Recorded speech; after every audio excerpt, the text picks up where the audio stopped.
شب جمعہ کو جمعرات سے ہی لوگوں کے میسیجز شروع ہو جاتے ہیں اور جمعے کی مبارکباد دینے کا ایک رواج ہے، تو اس کی کیا حقیقت ہے؟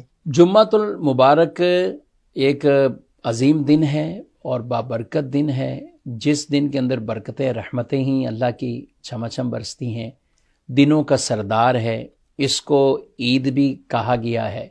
یہی جمعہ فقراء اور غرباء کے لیے، اس کو نماز جمعہ کو ان کے لیے وہ حج قرار دیا گیا ہے۔ سبحان اللہ۔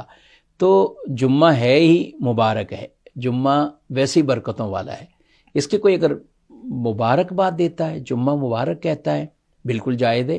شرعاً اس کی کوئی ممانعت کی دلیل نہیں ہے، یہ بالکل جائز ہے۔ یہ ایک دعائیہ کلمات ہیں، ایک دعائیہ کلمات ہیں کہ آپ نے کسی دوسرے کے لیے آپ نے کہ آپ کے لیے اس دن میں برکتیں ہوں، تو دعا دی آپ نے، اچھی دعا دی ہے۔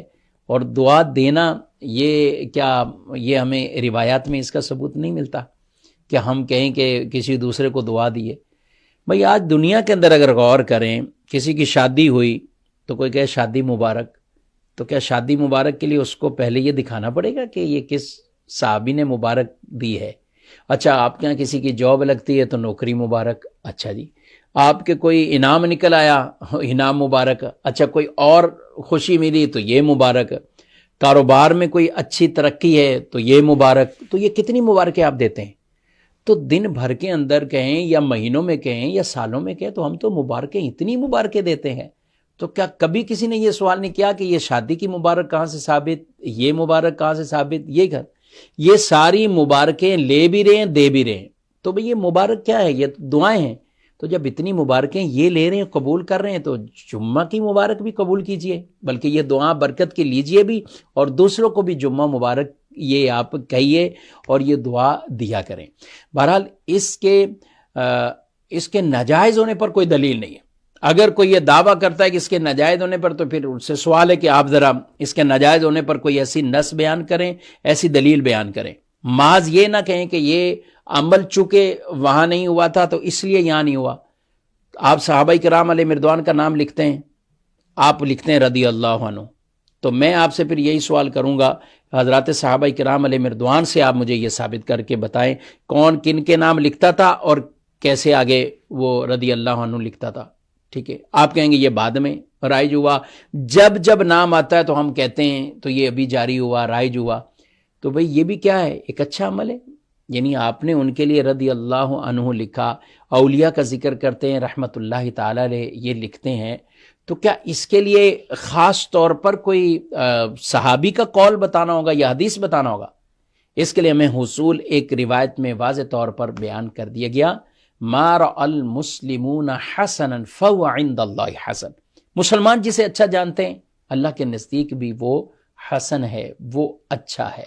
تو اس لیے ان طرح کی باتوں پر محض ایک وسوسوں کے اندر یہ نہیں آنا چاہیے کہ اس زمانے میں نہیں ہوا۔ اگر اسے کہیں کہ یہ بدعت ہے اس لیے منع ہے، تو ہر بدعت تو منع نہیں ہے، بدعتیں تو کئی طرح کی ہیں۔ پھر آپ کی مساجد پختہ بننا، مساجد کے اندر طرح طرح کی چیزیں آنا، مساجد کو تزئین کرنا، یہ سب چیزیں بعد میں ہوئی ہیں، پہلے تو نہیں تھی۔ ان مساجد کے اندر باقاعدہ طور پر محراب بننا، ان کے مینار بننا، یہ بعد میں ہوا، پہلے نہیں تھا۔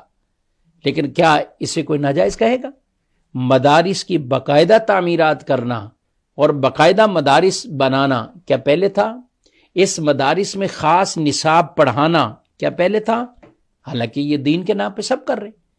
تو یہ جو چیزیں اس طرح کی بعد رائج ہوئیں، خاص نصاب بنے، خاص سسٹم کے تحت یہ چیزیں آگے چلنے لگیں، تو اس پر تو کوئی کسی طرح کا کسی نے یہ دلیل کبھی نہیں مانگی کہ اس کی پہلے وہ دلیل لے کر آئے۔ تو دلیل ہے، اور وہ اصول ہمیں مسلم شریف کی حدیث میں رسول اللہ صلی اللہ علیہ وسلم نے عطا فرما دیا ہے کہ جس نے اسلام میں کوئی اچھا طریقہ ایجاد کیا، جتنے لوگ اس پر عمل کریں گے سب کی تعداد کے برابر اس سے ثواب ملے گا۔ تو اب اگر کوئی جمعہ مبارک کہتا ہے اور اس کو کوئی ایسا لازم بھی نہیں سمجھتا کہ یہ کوئی واجب ہو گیا یا سنت ہے، ایسا کوئی بھی نہیں سمجھتا، ایک اچھی بات ہے اور طور پہ لوگ اس کو جاری کرتے ہیں اور کہتے ہیں، میسیجز کرتے ہیں، تو لہذا ان کو منع نہیں کیا جا سکتا اس سے۔ علامہ جلال الدین سیوطی شافعی رحمۃ اللہ تعالی علیہ، آپ کی تو باقاعدہ ایک پوری ایک کتاب ہے، ایک رسالہ ہے پورا، کہ جس میں آپ نے خاص طور پر یہ مبارکباد دینے پر ہی ہے کہ کن کن مواقع پر مبارکباد دی جاتی ہے، اور اس کے جواز کے اوپر پورا آپ نے ایک رسالہ لکھا ہوا ہے. تو اس لیے یہ قطعاً ضروری نہیں ہے کہ آپ کو یہ جمعہ مبارک کا لفظ بھی کہیں کہ بطور خاص حدیث میں ہے، فابیہ نہیں ہے تو پھر آپ کہیں کہ یہ ٹھیک ہی نہیں، اور معاذ اللہ اس کو ناجائز کہہ دیں، گناہ کہہ دیں. آپ اللہ سے ڈریے. اگر کوئی اس طرح کہتا ہے، آپ کے پاس کیا دلیل ہے اس کے ناجائز ہونے پر؟ اگر صرف یہی ہے کہ صحابہ نے نہیں کیا تو پھر میں نے جو مثالیں دی ہیں اور اس طرح کی درجنوں اور باتیں ہو سکتی ہیں، وہ صحابہ کرام علیہ رضوان کے ادوار میں نہیں ہوا. تو خلاصہ یہی اس کلام کا نکلے گا کہ وہ عمل اگر اچھا ہے فابیہ. ہاں، بدعت کوئی عمل ایسا ہے کہ جو سنت سے موڑنے والا ہو، سنت کو ختم کرنے والا ہو، ٹھیک ہے، اس کی ممانت کی جائے گی. لیکن یہاں تو کوئی ایسی بات نہیں ہے، یہ تو دعا ہے. تو جس طرح آپ شادی مبارک یہ کہتے ہیں اور وصول کرتے ہیں، تو جمعہ مبارک